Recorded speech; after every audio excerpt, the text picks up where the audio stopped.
अस्सलाम वालेकुम अख्तर साहब। जी वालेकुम अस्सलाम। क्या हाल है अख्तर साहब, ठीक ठाक हो? खैरियत अल्लाह वाला का शुक्र। अच्छा अख्तर साहब, ਅੱਜ ਅਸੀਂ ਤੁਹਾਡੇ ਕੋਲ ਨਾ ਇੱਕ ਮੁਸ਼ਕਲ ਜਿਹਾ ਸ਼ੇਅਰ ਸੁਣਨਾ ਹੈ ਤੇ ਦੇਖਾਂਗੇ ਤੁਸੀਂ ਜ਼ਰਾ ਸਾਡੇ ਮਾਈਂਡ ਦੇ ਮੁਤਾਬਕ ਪੂਰਾ ਉਤਰਦੇ ਹੋ ਕਿ ਨਹੀਂ।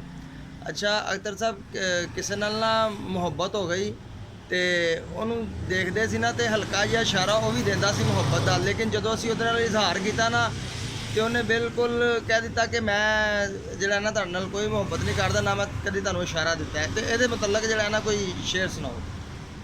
ਉਹ ਜਨਾਬ ਤੁਹਾਡੇ ਜਜ਼ਬਾਤ ਦੀ ਤਰਜਮਾਨੀ ਕਰਦੇ ਆ ਖੂਬਸੂਰਤ ਸ਼ੇਰ ਜਨਾਬ ਦੀ ਖਿਦਮਤ ਪੇਸ਼ ਹੈ। ਆਪਣੇ ਦੋਸਤ ਨੂੰ ਜਿਹੜਾ ਹੈਗਾ ਨਾ ਸੁਣਾ देना। अकेले हम ही शामिल नहीं इस जुर्म मोहब्बत में। क्या बात है। अकेले हम ही शामिल नहीं इस जुर्म मोहब्बत में।